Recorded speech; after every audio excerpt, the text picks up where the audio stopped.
Greetings, YouTube.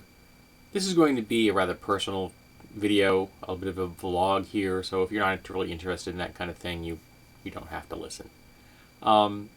As I've mentioned in the past, I am a survivor of sexual abuse, both by my scoutmaster and by a woman that was an associate of my family.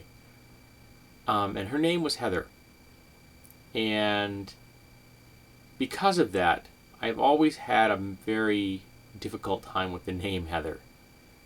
At best, I was very neutral about it. There were no positive associations. I've known Heathers over the years. My wife and I have a couple of friends that are named Heather. And whenever I heard the name, I always thought of the person that had abused me.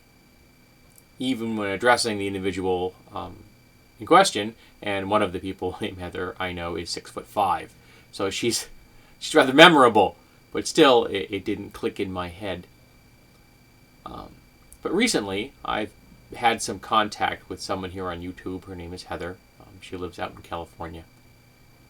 She's a crafter, and she's the one that did my new knit Santa hat.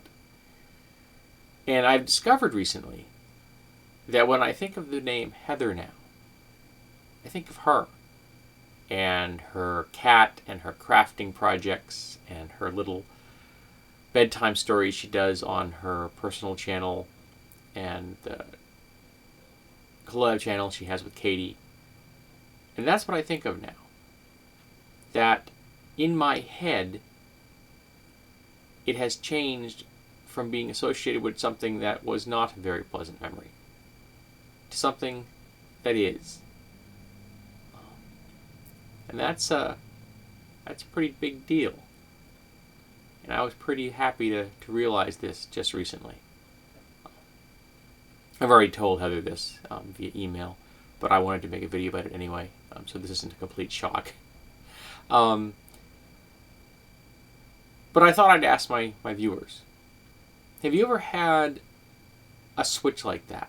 Have you ever redeemed a word or a place or a name from a negative association to a positive one? Because I think that's very important.